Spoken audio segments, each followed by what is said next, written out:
Hi students, welcome to Valalar Metric Higher Secondary School, Kollakaran. I am Aragraj physics teacher. Today we are going to discuss about Lorentz force. When the charged particle placed in the magnetic field that will experience a force. எப்படி sir அப்படின்னு சொல்லி பார்த்தீங்க அப்படின்னாக்க, if the charge is placed at a rest, அப்போ நம்ம வந்து magnetic ஃபீல்டில் ரெஸ்ட்டில் place பண்ணோம் அப்படின்னு சொல்லி கேட்டிங்கனாக்க, the charged particle will not experience no force. எந்த ஃபோர்ஸுமே அது என்ன பண்ணாது, எக்ஸ்பீரியன்ஸ் பண்ணாது. if the charged particle want to experience any force means, then we came to know moving charges only can be affected by the magnetic field. அதாவது charge particle ரெஸ்ட்டில் இருந்தால் magnetic ஃபீல்டுடைய value ஜீரோன்னு தெரிஞ்சிருச்சு. அப்போ இதில் நம்ம என்ன தெரிஞ்சுக்கிறோம் அப்படின்னு சொல்லி பார்த்தீங்கன்னா, moving charges alone may experience a force in the magnetic field. அதை தான் வந்து magnetic force experienced by the charged particle னு சொல்கிறோம். நம்ம வந்து magnetic Lorentz force உடைய ஃபார்முலா என்னன்னு சொல்லி பார்த்தீங்கன்னா, F vector equal to Q into V vector cross B vector அப்படின்னு சொல்கிறோம். இதில் ஆக்சுவலாக Vன்றது velocity of the charged particle, red colour லைனில் கொடுத்துருக்குறாங்க பாருங்க. Bன்றது magnetic field, which makes an angle theta with the charged particle moving with velocity v. அப்போ இந்த இடத்துல ஒரு சார்ஜ் பார்ட்டிகல் மூவ் ஆகுது பார்த்தீங்களா, இது வந்து மேக்னெட்டிக் ஃபீல்டோட மேடு பண்ணக்கூடிய ஆங்கிள் வந்து பார்த்தீங்க அப்படின்னாக்க தீட்டா. இந்த பி அண்ட் வி இது ரெண்டுத்துக்குமே அந்த direction of the force, magnetic force வந்து எப்படி சார் இருக்குன்னு சொல்லி பார்த்தீங்கன்னா பர்பண்டிகுலராக இருக்கும். Later will be discussed. இந்த இடத்துல வந்து மேக்னெட்டிக் லாரன்ஸ் ஃபோர்ஸ்னால இருக்கக்கூடிய ஒர்க் டன் என்ன அப்படின்னு சொல்லி நம்ம பார்ப்போம். The work done by the magnetic Lorentz force is always zero. என்ன ரீசன் அப்படின்னு சொல்லி பார்த்தீங்க அப்படின்னாக்க, that is perpendicular to the magnetic field and velocity of the charged particle. இது ரெண்டுத்துக்குமே ஃபோர்ஸ் எப்படி இருக்கும், பர்பண்டிகுலராக இருக்கும். அப்போ ஃபோர்ஸ்னால அங்கே ஏதாவது ஒர்க் நடக்குமா சார்னா நோ ஒர்க். ஓகேவா. நெக்ஸ்ட்டு இதில் ஒரு இம்பார்ட்டன்ட் ப்ராப்பர்ட்டிஸ் இருக்குது, அதை நம்ம டிஸ்கஸ் பண்ணலாம். இங்கே பார்க்குறோம், இந்த ப்ரெசன்ஸ் ஆஃப் எலக்ட்ரிக் ஃபீல்டு நம்ம இங்கே பார்த்த ஃபார்முலா வந்து ஒன்லி மேக்னெட்டிக் ஃபீல்டு. இந்த ப்ரெசன்ஸ் ஆஃப் எலக்ட்ரிக் ஃபீல்டு நம்ம அடிஷ்னலாக இ வெக்டார், அதாவது எலக்ட்ரிக் ஃபீல்டுனுடைய சிம்பிள் ஆட் பண்ணிக்கிறோம்.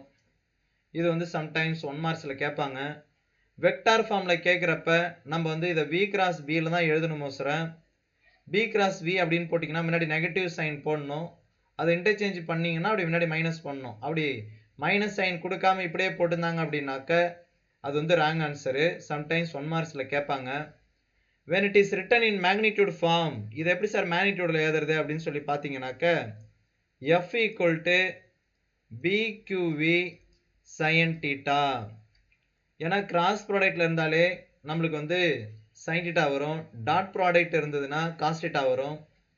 நெக்ஸ்ட் இங்கே பார்க்குறோம், force on a charge in a magnetic field. ஒரு important 3 mark question. அதாவது list out the magnetic Lorentz force experienced by the charged particle உடைய properties என்ன அப்படின்னு சொல்லி கேட்பாங்க. அப்போ பார்த்தீங்க அப்படின்னாக்க அது எதெல்லாம் டிபெண்ட் பண்ணியிருக்கு. அப்போ when the charged particle placed in the magnetic field perpendicular, நான் உங்கள்கிட்ட ஆல்ரெடி சொன்னேன், ரெஸ்ட்டில் இருந்தால் ஃபோர்ஸ்னுடைய வேல்யூ 0. அப்போ மூவிங்கில் இருந்ததுன்னா பேரலாக மூவ் ஆனாக்க இல்லை ஆன்டி பேரலாக மூவ் ஆனாலும் ஃபோர்ஸ்னுடைய வேல்யூ என்னவாக இருக்குன்னா 0வாக தான் இருக்கும். அப்போ எப்போ தான் சார் ஃபோர்ஸ் மேக்ஸிமமாக இருக்கும் அப்படின்னு சொல்லி பார்த்தீங்கன்னாக்க, if the charged particle moving perpendicular direction. அப்போ மூவ் ஆகிறப்ப அது எதெல்லாம் டிபெண்ட் பண்ணியிருக்கு அப்படின்னு சொல்லி பார்ப்போம். இங்கே பார்க்குறீங்க, இந்த ஃபார்முலாவில் Q அப்படின்றது சார்ஜி, Vன்றது velocity of the charge particle, Bன்றது மேக்னெட்டிக் ஃபீல்டு, தீட்டா சைன் தீட்டான்றது அந்த மேக்னெட்டிக் ஃபீல்டுக்கும் velocity of the charge particle இருக்கக்கூடிய ஆங்கிள். இப்போ ஃபர்ஸ்ட் பாயிண்ட் பார்க்குறோம், force is directly proportional to magnetic field. இங்கே பி இருக்கு பாருங்க. அடுத்தது force is directly proportional to velocity of the moving charge particle and force is directly proportional to magnitude of the charge Q and force is directly proportional to sine of the angle between charge particle and magnetic field. இதை தான் நம்மளுக்கு இங்கே கிளியராக இங்கே கொடுத்துருக்குறாங்க. நம்ம சொன்ன points எல்லாமே இங்கே இருக்கு பாருங்க. Sine of the angle between velocity and magnetic field and magnitude of the charge.